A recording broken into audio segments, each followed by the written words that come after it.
So while we were doing Hooktail, like it dawned on me how this worked.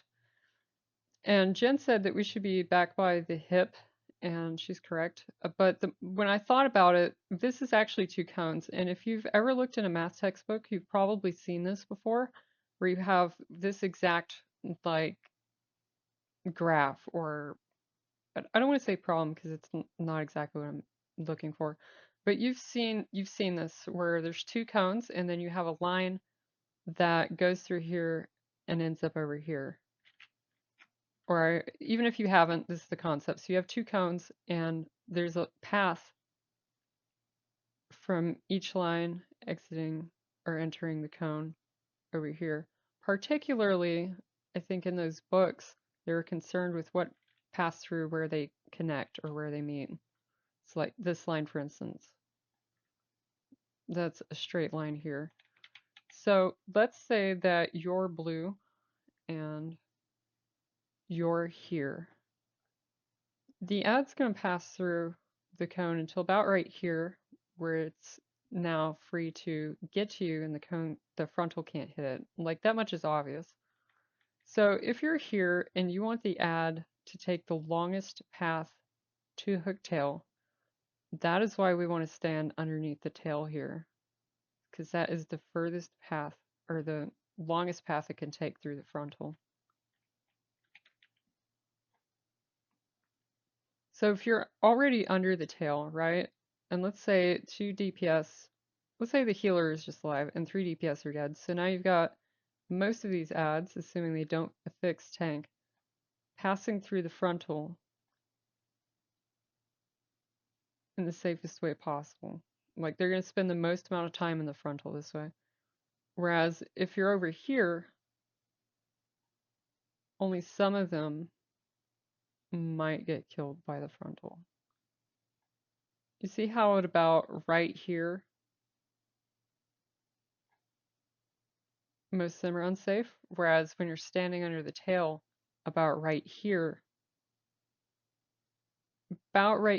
and only towards the end is when they're kind of out of the frontal, and only really that one, assuming they run the straightest path there and there's no deviation in player movement.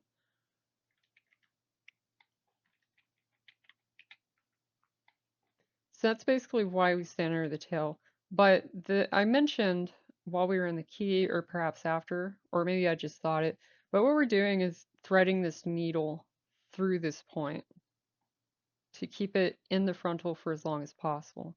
So it might seem logical that if there's really not lines on these guys, so you don't exactly know which one's fixated on you. So you won't know if it's this one or this one really.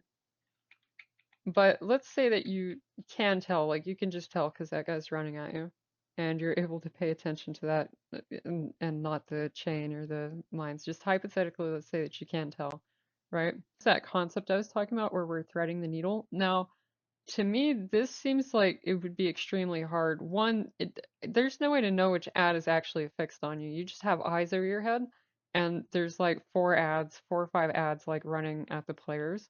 It's not really clear until they're like actually punching you. If you could tell in a hypothetical situation, like you can just see that one over there is like gunning straight for you, like he just wants to get you, then maybe you could try and do that.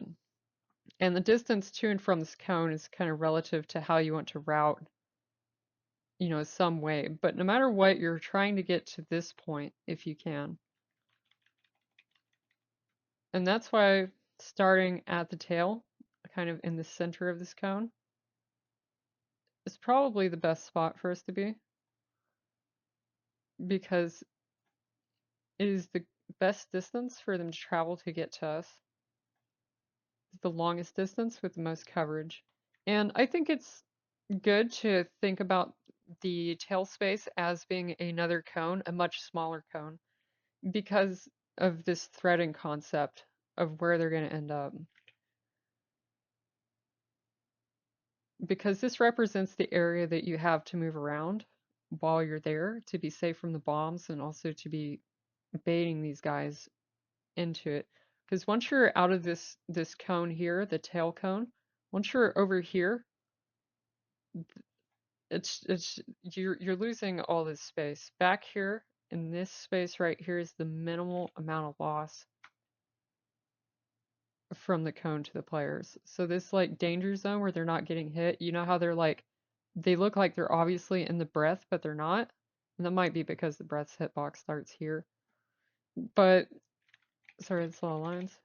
But you see how like this and this are like a lot more space than this, right? You see like the gap between the lines in the cone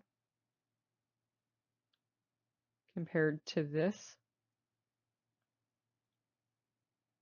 the distance between the cone from here to here and from here to here.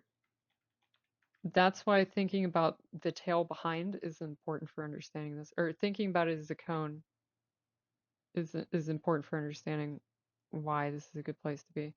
All right, so now that I've explained that, let me go ahead and show you some footage from the key that we had. And this is also just for our players to look at and kind of think about it, visualize it in game.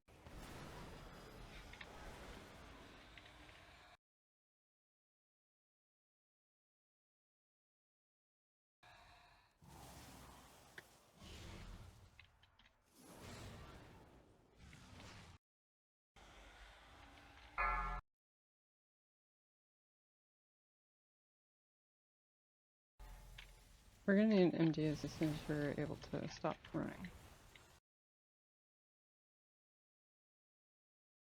So earlier, Jen actually gave us some good advice.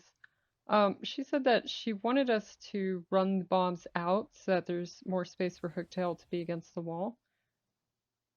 That's good, but I also think like an advantage to that is that if we run bombs out whenever this is, or I'm sorry, if we run bombs out, then we can stay behind her tail for longer. So like earlier, Bleed had to move out from the center, which was the ideal place for him to be for it to travel the longest distance through the cone to get to him, excluding if he had moved to the right to get a little bit more at the end. And so there's one still alive and it goes to hit him. And then over here, Valk also was outside of the cone and that ad started close to him. So it already had left the path of the cone pretty early on. And trying to get it back in would be very hard at that point. So I think that what we'll do is we'll run these bombs out. When the bombs are getting put out, we'll run them out. And that way we have room under Hooktail, under her tail inside that safety cone to sit whenever ads are coming at us. And then when we get targeted with bombs again, we'll run them out so there's more room behind her to stand.